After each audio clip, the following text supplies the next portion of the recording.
లేకపోతే నా లెక్క అప్ప చెప్తా నీ పార్టీ నీ నాయకులను నువ్వు తెలంగాణ రాష్ట్రాన్ని మా ప్రభుత్వాన్ని అభినందించు. అప్పుడే ఈ దేశ ప్రధానమంత్రిగా మీ గౌరవం పెరుగుతుంది. ఏది పడితే అది మాట్లాడితే ఎట్లా పడితే అట్లా మాట్లాడితే చెల్లదు. నడ్డా గారు మీరు కూడా కేసీఆర్ లాగా తయారు కాకండి. కేసీఆర్ మాట్లాడి బీఆర్ఎస్ వాళ్ళు మాట్లాడిన ప్రెస్ మీట్ల కాగితాలు తీసుకెళ్ళి ఈరోజు ఈటల రాజేందర్ కిషన్ రెడ్డి గారు అవే నకలు కొడుతురు. పెద్దోళ్ళు చెప్పారు నకలు మారనేకే లియే భీ కుచ్ అక్కలు రహనా చాహియే అని. అందుకే కిషన్ రెడ్డికి ఈటల రాజేందర్కి నేను చెప్తున్నా, మీరు మారుండయ్యా, మీరు ఆలోచన చేయండి. ఆ దొంగల సోపతి పట్టిర్రంటే మీరు కూడా దొంగల బండి ఎక్కుతారు, మీరు కూడా అటే పోతారు. ఈ దొంగల బండితో మీరు చేరిందంటే అంతో ఇంతో మీకున్న గౌరవం కూడా లేకుండా పోతుంది. అందుకే ఇవాళ నేను ఒక్క మాట చెప్పదలుచుకున్నా. రైతు రుణమాఫీ మొదటి సంవత్సరంలో 25,50,000 మంది రైతులకు 21,000 కోట్ల రూపాయలు 2 లక్షల వరకు వాళ్ళ ఖాతాలో వేసిన చరిత్ర మా ప్రభుత్వాన్ని. నేను సూటిగా నరేంద్ర మోడీ గారిని, కల్వకుంట్ల చంద్రశేఖరరావు గారికి సవాలు విసురుతున్నా.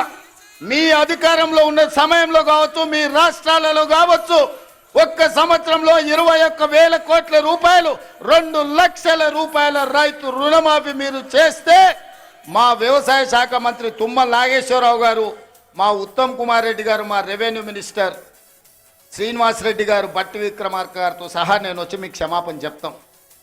మా చరిత్ర ఇది, నికార్సైన లెక్క ఇది.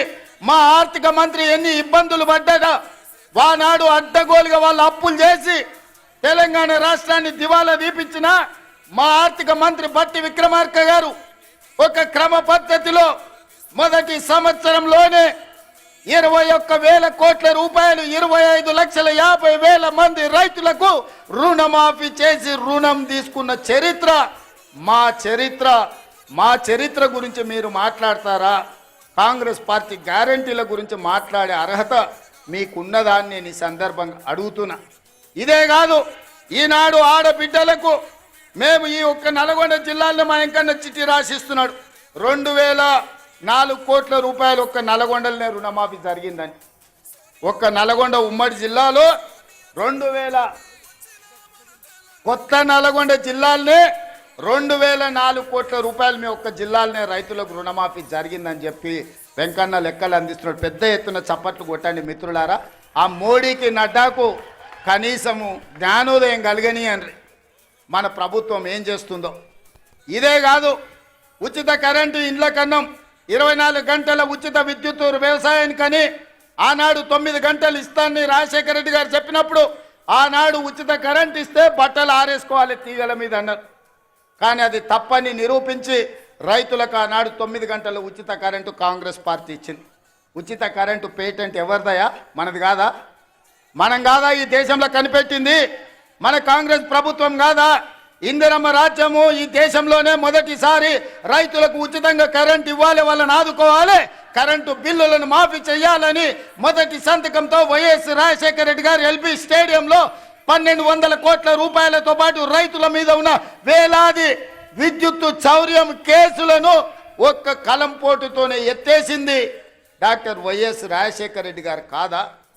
ఆ ఆదర్శంగా తీసుకొని 24 గంటలు ఇచ్చిన ప్రభుత్వం ఈనాడు ఇండ్లలో కూడా 200 యూనిట్లు ఉచితంగా ఇవ్వాలి పేదవాళ్ళకని 50 లక్షల కుటుంబాలకు ఇవాళ విద్యుత్ శాఖ మంత్రి బట్టి విక్రమార్క గారు 50 లక్షల కుటుంబాలకు 200 యూనిట్లు ఈరోజు ఉచితంగా కరెంటు ఇస్తున్నమాట వాస్తవం కాదా? ఇవాళ ఆడబిడ్డలకు 1,200 రూపాయల సిలిండర్ అయింది. రూపాయి జమ చేసి మా అక్కలు జమ చేసుకుంటే మోడీ వచ్చి ఎత్తుకపోతున్నాడు. ఎట్లా ఆదుకోవాలని ఆలోచన చేస్తే సోనియామ్మ చెప్పింది 500కే నువ్వు ఇయ్యని. ఇవాళ ఆడబిడ్డలకు 500 రూపాయలకే సిలిండర్ ఇస్తున్న శాఖ మీ నాయకుడు ఉత్తమ్ కుమార్ రెడ్డి గారు నిర్వహిస్తలేరా? ఆడబిడ్డలకు 500 సిలిండర్ మా తెలంగాణ రాష్ట్రంలో మేము ఇస్తలేమా?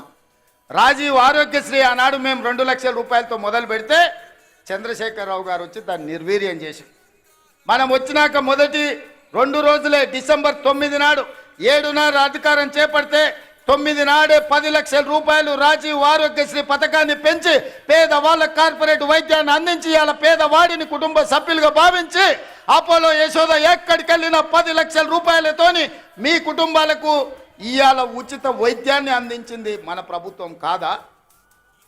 అదేవిధంగా ఇవాళ పాఠశాలల్లో ప్రమోషన్లు రాక టీచర్లు బదిలీలు లేక ఉంటే 35,000 మంది టీచర్లను బదిలీ చేయడమే కాదు 21,000 మంది టీచర్లను ప్రమోషన్లు ఇచ్చి ఇవాళ వాళ్ళ ఫుడ్ ఛార్జెస్ కాస్మెటిక్ ఛార్జెస్ 40% పెంచి ఇవాళ ఈ రాష్ట్రాన్ని విద్యార్థులను ఆదుకోవాలని 26,000 స్కూళ్ళల్లో 31 లక్ష విద్యార్థులకు ఇవాళ అన్ని రకాల వసతులు అందించాలని ఒక ప్రక్షాళన చేసి సమూలమైన విధానాన్ని తీసుకొచ్చి ఇవాళ విద్యార్థులను మన ప్రభుత్వం ఆదుకోలేదా అని నేను